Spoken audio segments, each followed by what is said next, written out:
할렐루야, 주 안에서 복된 아침입니다. 이번 주일 아주 특별한 생일을 맞는 교회가 있다고 하죠. 어디일까요? 바로 빛소금 강육교회입니다.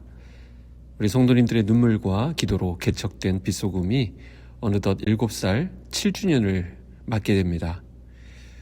문득 생각하게 되는데요. 7살 아이에게 우리는 무엇을 기대할 수 있을까? 또 7살이 되면 무엇을 할 수 있을까? 7살은 이제 제법 자기 생각을 조곤조곤 말할 줄 알고 혼자서 가방을 메고 학교 갈 준비를 하는 이 성장의 기쁨이 눈에 보이는 나이입니다. 아마 교회도 그렇지 않을까요? 지난 7년이 뿌리를 내리는 시간이었다고 한다면 이제는 더 넓은 세상을 향해 하나님의 사랑을 전할 준비가 된 든든한 나무가 되었을 겁니다. 7년 동안 한결같이 교회를 사랑하며 묵묵히 자리를 지켜오신 우리 성도님들께 박수를 보냅니다. 7살 아이의 해맑은 웃음처럼 앞으로도 은혜와 기쁨이 끊이지 않는 진리 안에 사랑하는 공동체가 되기를 소망합니다. 함께 나눌 말씀은 요한복음 8장 31절에서 41절까지의 말씀입니다. 그러므로 예수께서 자기를 믿은 유대인들에게 이르시되 너희가 내 말에 거하면 참으로 내 제자가 되고 진리를 알지니 진리가 너희를 자유롭게 하리라. 그들이 대답하되 우리가 아브라함의 자손이라 남의 종이 된 적이 없거늘 어찌하여 우리가 자유롭게 되리라 하느냐. 예수께서 대답하시되 진실로 진실로 너희에게 이르노니 죄를 범하는 자마다 죄의 종이라.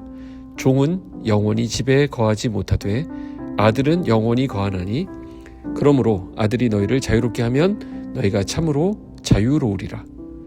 나도 너희가 아브라함의 자손인 줄 아노라. 그러나 내 말이 너희 안에 있을 곳이 없으므로 나를 죽이려 하는도다. 나는 내 아버지에게서 본 것을 말하고 너희는 너희 아비에게서 들은 것을 행하느니라.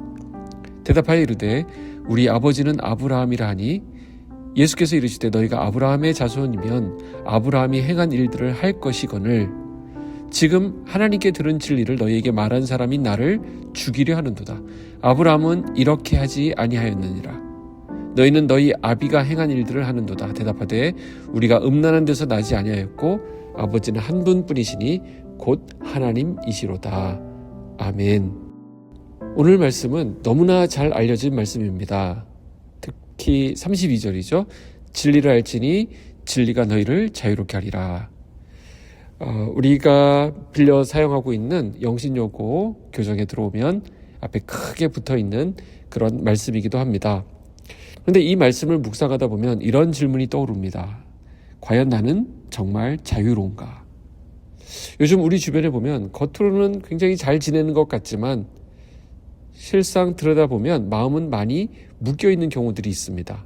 걱정에 묶여있고 미래에 대한 불안에 묶여있고 사람의 말과 시선에 묶여있고 과거의 상처와 후회에 묶여 있습니다. 우리의 문제는 환경이 아니라 그래서 묶임입니다. 자, 보세요. 이 말씀은 믿지 않는 이방인들에게 하신 말씀이 아닙니다. 31절에 보면 예수를 믿은 유대인들에게 하신 말씀이다. 이렇게 기록하고 있죠. 그들은 말합니다. 우리는 아브라함의 자손입니다. 그러니 우리는 종이 아닌 거죠. 라고 말합니다. 그들은 겉으로 보면 신앙도 있고 정체성도 있고 문제도 없어 보입니다.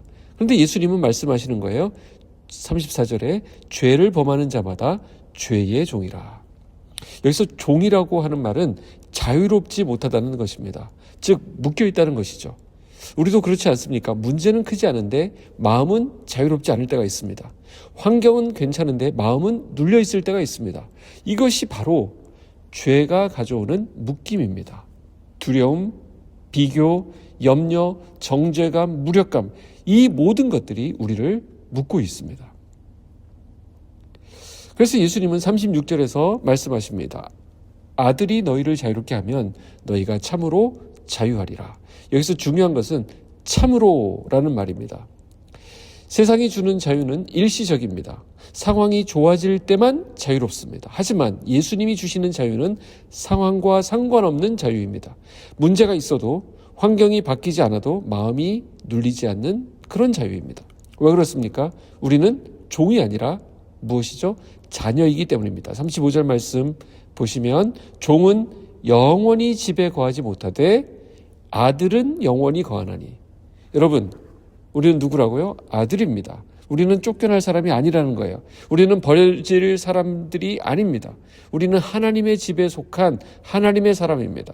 이 사실을 믿을 때 우리의 마음이 풀리게 됩니다. 예수님은 31절에서 이렇게 말씀하십니다. 너희가 내 말에 거하면 참으로 내 제자가 되고. 자유는 뭐라는 거예요? 노력해서 얻는 게 아니라는 것이죠. 오직 우리가 말씀 안에 머물 때 이 자유가 주어집니다. 왜냐하면 진리는 어떤 정보를 얻는 것이 아니기 때문입니다. 진리는 뭐예요? 예수님 자신입니다. 결국 말씀 안에 머문다고 하는 것은 이 사실을 계속 붙드는 것입니다. 나는 하나님의 자녀다. 주님이 나와 함께 하신다. 나는 버려진 사람이 아니다. 이 진리가 우리의 묶임을 풀어줍니다. 여러분, 우리는 많이 지쳐 있습니다. 많이 눌려 있습니다. 또 많이 묶여 있습니다. 그래서 오늘 우리의 기도는 이것이 되어야 할 줄로 믿습니다. 주님, 내 환경을 바꾸기 전에 먼저 내 마음을 자유롭게 하여 주시옵소서. 사람의 말에서 자유하게 하시고, 염려로부터 자유롭게 하시고, 과거로부터 자유롭게 하시고, 두려움으로부터 자유케 하여 주시옵소서. 그래서 주님은 오늘도 말씀하는 거예요. 아들이 너희를 자유롭게 하면 너희가 참으로 자유하리라. 오늘 하루 문제가 없어지기를 먼저 구할 것이 아니라 이 자유를 구하시기 바랍니다. 환경에 매몰될 것이 아니라 말씀 안에 머무시는 은혜가 있기를 축복합니다. 그 말씀의 진리 안에서 눌림이 풀려지고 마음이 가벼워지고 담대함이 회복되는 그런 복된 하루가 되시기를 우리 주님의 이름으로 축복합니다. 기도하겠습니다. 하나님 아버지, 말씀 주심에 감사합니다. 우리를 죄의 종노릇에서 해방하여 하나님의 자녀로 삼아주시니 감사합니다. 우리가 예수님을 믿으면서도 염려와 두려움에 묶여 살았음을 고백합니다. 사람의 시선과 미래에 대한 걱정이 우리의 마음을 눌러왔음도 고백합니다. 주님, 이 말씀이 오늘 우리의 삶 속에 그대로 이루어지게 하여 주시옵소서. 과거의 상처에서 자유케 하시고 염려와 불안에서 자유케 하시고 정죄감과 무력감에서 벗어나게 하여 주시옵소서. 특별히 이제 설립 7주년을 앞둔 우리 빛소금 가요교회에 하나님의 은혜와 평강을 부어 주시옵소서. 우리 공동체가 세상의 빛과 소금으로 더욱 단단히 세워지게 하시고 진리의 말씀 안에서 하나 되어 하나님을 기쁘시게 하는 거룩한 공동체 되게 하여 주시옵소서. 예수님의 이름으로 기도하옵나이다. 아멘.